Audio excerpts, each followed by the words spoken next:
The gentle melody of a piano drifted through the cozy ambience of a small cafe tucked away in the heart of New York City.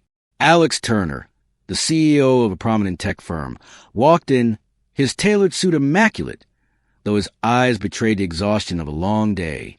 He had only intended to grab a quick coffee before returning to the office, but then a tune halted him in his tracks. It wasn't a song you'd hear often. In fact, it was unique. The very same melody that his fiancée, Claire Bennett, who had vanished 6 years ago, used to hum whenever she was happy or lost in thought while cooking. Alex's body stiffened. He turned, scanning the cafe for the source of the music. At the far end of the counter, a waitress with chestnut-brown hair wiped the bar, absent-mindedly humming. His heart raced. It was her. But no, it couldn't be. Claire had disappeared 6 years ago. Every search had led to nothing. No traces. No messages. Alex moved closer, his breath catching as he studied the woman, her features. So hauntingly familiar, yet just out of reach. The way she tucked a strand of hair behind her ear, the subtle way her lips parted in concentration. It was Claire, and yet something about her felt untouchable, like a dream he couldn't grasp. He hesitated before speaking. "Excuse me, may I ask your name?" The woman turned to him, her warm brown eyes meeting his. She offered a polite smile. "Emily Carter." In that moment, it felt like Alex's world had shattered. If this truly was Claire, why didn't she recognize him? If she had never died, then what had happened to her for the past 6 years? He couldn't just walk away from this. Alex knew he had to find the truth. Alex sat frozen, his coffee untouched as it grew cold, but he didn't care. His eyes remained locked on Emily, or rather Claire, the woman he had once loved, the woman who had vanished without a trace 6 years ago. She moved effortlessly through the cafe, flashing warm smiles at customers, chatting with co-workers. Not a single sign of recognition crossed her face. But that wasn't a person couldn't just change overnight. Something had happened to her. As Emily finished her shift, Alex knew he couldn't let her walk away. Not again. He waited outside, watching as she stepped onto the crowded sidewalk. "Emily." His voice cut through the evening air. She turned, eyes widening in surprise. "Do I know you?" Alex swallowed hard, steadying himself. "I'm sorry if it seems strange, but I think I know you. Or at least I used to." Emily frowned, a flicker of unease passing over her face. "I think you have the wrong person. We've never met before." Alex shook his head, his hands trembling as he pulled out his phone. He scrolled, quickly finding the photo he needed, the one of him and Claire taken just weeks before she disappeared. He held the screen up for her to see. "Look at this. You and the woman in this picture. You're identical." Emily glanced at it, and for the briefest moment, she froze. A flicker of something, recognition, confusion, passed through her eyes before she quickly shook her head. "No, I don't know her. I don't know you. I really have to go." She turned and hurried away. But Alex had seen it. The hesitation, the tiny moment of doubt that betrayed her. She might not remember, but her reaction didn't lie. As Alex tightened his grip on his phone, a chilling realization settled over him. If Emily truly was Claire, then someone had made sure she forgot who she was. And he wasn't about to let this go. He needed answers. Alex couldn't sleep that night. The memory of Claire and the fleeting look of hesitation in Emily's eyes haunted him. He couldn't brush this off as mere coincidence. If Emily really was Claire, then what happened to her? And why didn't she remember him? The next morning, Alex sought out Nathan Hayes, a private investigator he had worked with before. Nathan had been the lead detective in Claire's missing person case 6 years ago. When Alex explained the situation, Nathan raised an eyebrow. "So you're telling me your missing fiancée just magically reappeared, working as a waitress in a cafe with no memory of you?" Alex clenched his jaw. "I know it sounds crazy, but I saw her. There's no way two people could look that identical." Nathan studied him for a moment, then nodded. "I'll run a background check on her." Within a few hours, Nathan returned with something that left Alex stunned. "She doesn't have any records before 6 years ago," Nathan said, dropping a folder onto the desk. "No address history, no identification, nothing before she appeared in New York." Alex flipped through the documents, his chest tightening with every word. Emily Carter had been found unconscious on the side of a remote road outside a small town. No ID, no belongings. When she woke up after 2 weeks in a coma, she had no memory of who she was. Alex's stomach twisted. Claire had lost her memory. But was it an accident, or had someone wanted her to disappear? Alex looked up, his expression dark. We need to find out the truth. Emily or Claire had lost her memory. But what troubled Alex the most was why. Nathan continued digging into the reports from the town where Emily had been found. The police report stated that she had been discovered unconscious near an empty road. No signs of assault, but indications that she had fallen from a considerable height. But if it was just an accident, why had no one come looking for her? While Alex pieced together the clues, Emily began to feel like she was being watched. One night after finishing her shift at the café, she had the eerie sensation of eyes following her. She quickened her pace, but a voice stopped her in her tracks. You'd be wise to leave the past alone. Emily spun around, but there was no one there. Her heartbeat pounded in her chest. Was it just paranoia? Or had someone truly warned her to stop searching for answers? Shaken, she pulled out her phone and dialed the only number she could think of. Alex arrived within minutes, and the moment he saw the fear on her face, he knew this was real. He placed his hands firmly on her shoulders, his gaze unwavering. Emily, trust me. I won't let anything happen to you. Emily looked into his eyes, and something stirred deep inside her. A flicker of familiarity she couldn't explain. She didn't remember him, but being near him felt safe.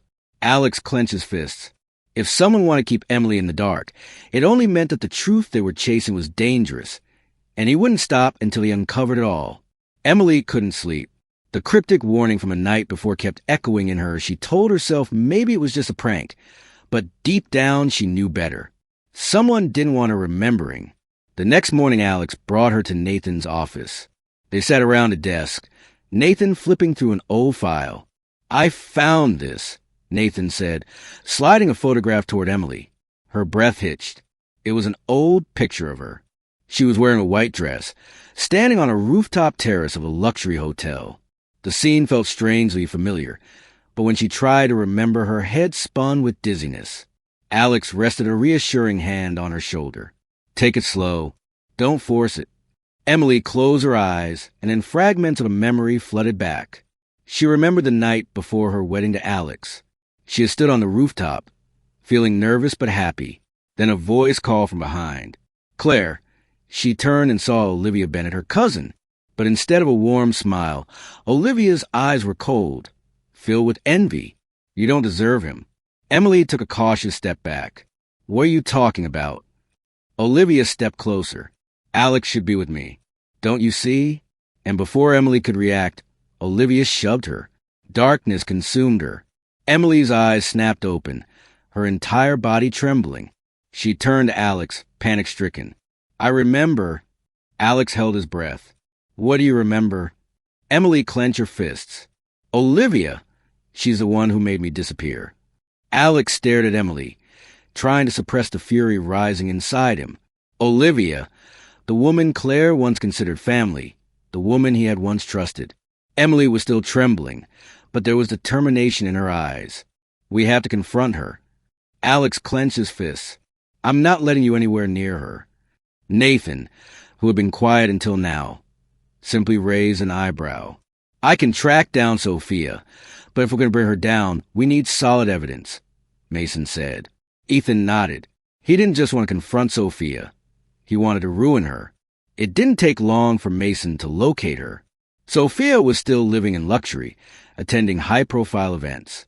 Tonight, she'd be at a gala at the Paramount Hotel. Lena looked at Ethan, uncertainty in her eyes. Are you sure about this? Ethan nodded firmly. I'm not letting you live in the dark for another second. The Paramount Hotel glittered under golden lights. Ethan and Lena stepped inside, their hearts pounding as they closed in on Sophia.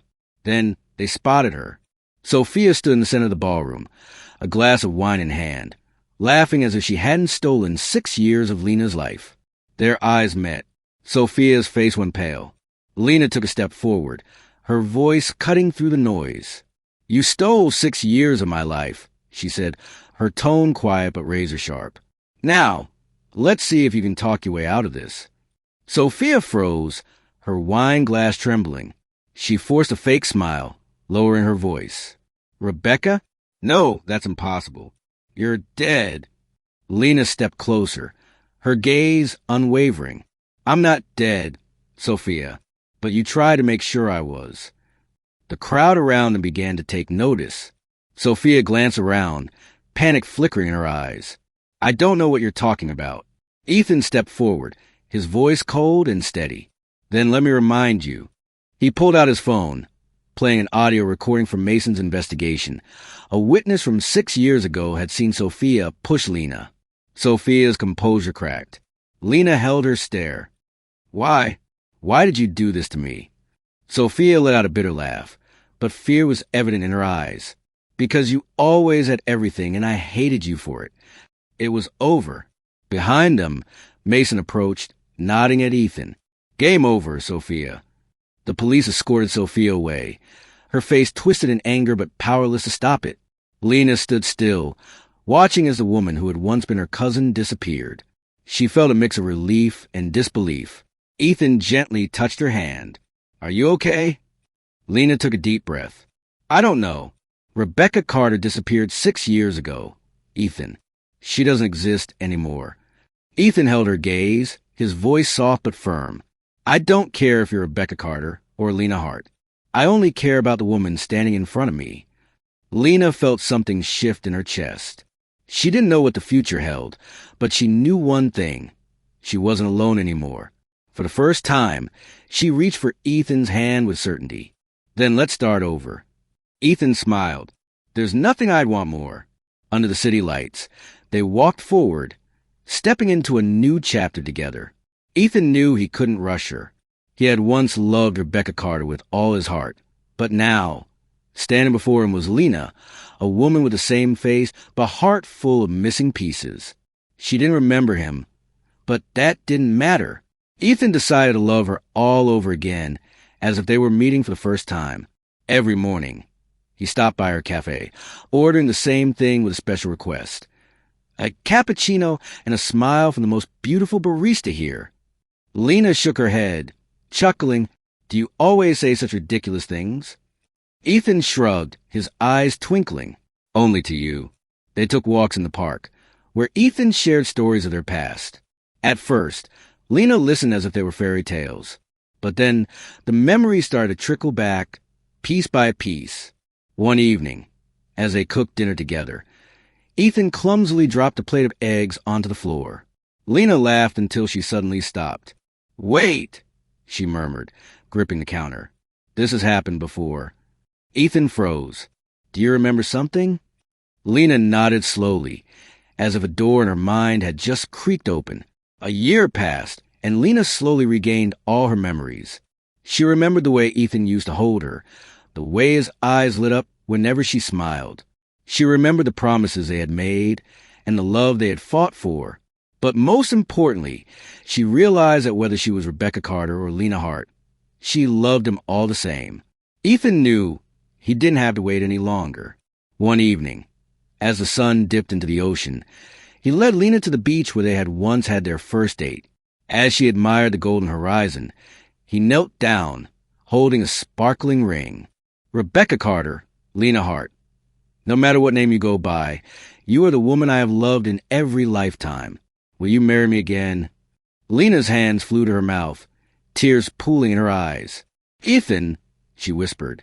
He squeezed her hand gently, his voice full of warmth. I lost you once, but this time, no matter what happens, I will never let you go again. A soft, breathless laugh escaped her lips as she nodded. Yes, Ethan, this time I won't make you wait. He slipped the ring onto her finger, pulling her into a deep kiss under the painted sky. On their wedding day, Lena walked down the aisle, her heart pounding, not from fear, but from pure happiness. Ethan stood at the altar, his eyes never leaving her. When it was time for their vows, Ethan held her hands, his voice steady yet filled with emotion. The first time I met you, I knew you were my forever. The second time I met you, You didn't remember me, but that didn't matter because I would still love you, whether you were Rebecca or Lena. And from this day forward, I will never lose you again." Lena couldn't stop the tears from falling. With a kiss, they sealed their love once more, this time forever. 2 years later, Ethan held Lena's hand as she lay exhausted in the hospital bed. The cries of their twin daughters filled the room. As Ethan held them for the first time, his heart swelled with a love he never knew he was capable of. "We did it," he whispered, kissing Lena's forehead. She smiled weakly, radiating happiness. 3 years later, their daughters had grown into bright, energetic little girls. The house was never quiet, filled with laughter, playful giggles, and the occasional mess of crayons on the walls. On a quiet afternoon, Ethan and Lena sat side by side, watching their children chase fireflies in the golden dusk. Lena leaned her head against Ethan's shoulder. "We've come such a long way." Ethan gently squeezed her hand. "And I'll walk with you until the very end." She let out a soft sigh, feeling the steady rhythm of his heartbeat. Ethan set his tea down and wrapped an arm around her waist. "I never imagined I could be this happy." Lena turned her gaze toward their daughters, watching as one tripped and the other helped her up. She reached for Ethan's hand, intertwining their fingers, because in the end we have everything. In the distance, the sun dipped below the horizon, wrapping their little world in a golden embrace. They had found each other, and this time, nothing would ever tear them apart again.